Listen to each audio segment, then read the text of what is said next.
My last thing for you is about Aaron Rodgers, because when quarterbacks redo their contracts, that's not news to me. Everybody makes it seem like, well, that quarterback redid the contract. That means that they're cap strong and that the general manager's been burning the midnight oil and calling everybody desperately to get cap space. This is stuff that, when they sign a contract is essentially assumed this is going to happen. If not already verbally agreed to, we'll redo the contract at that point for the cap issue. The story usually is when a quarterback says no. I will not. And it appears that's the case with Aaron Rodgers in Green Bay, right? So what is the there that is there, Albert, on that?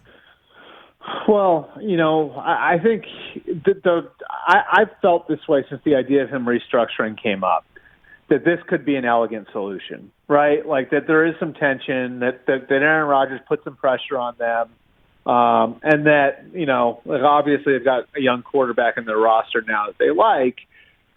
How do you solve that? And how do you please Aaron Rodgers without going completely overboard and, abandoning the principles with which that franchise has been built? It's the same tree of personnel people that have built that franchise since the early 90s, starting with Ron Wolf. And so, there's a certain set of principles with which they operate. And, so how do you not break your principles, but also, work with your quarterback and trying to give him the best situation going forward in the twilight of his career.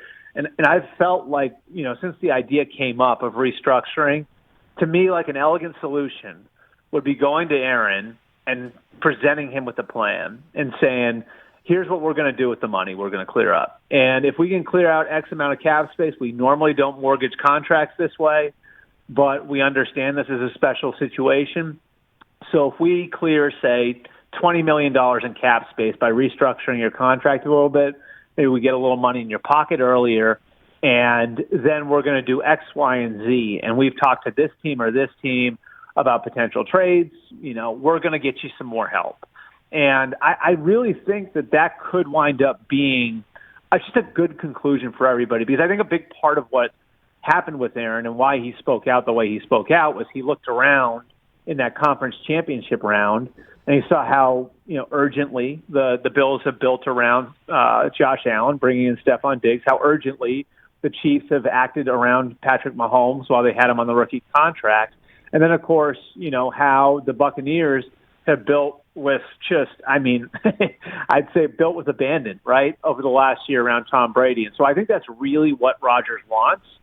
And to me, the way to find the end game here could be, all right, we're going to work with you on a restructure, and with the money we save, we're going to do X, Y, and Z, so that we're acting with some urgency because you don't know how many years you got left. Hey, you watched all the way to the end. Thanks for that. Watch more right here.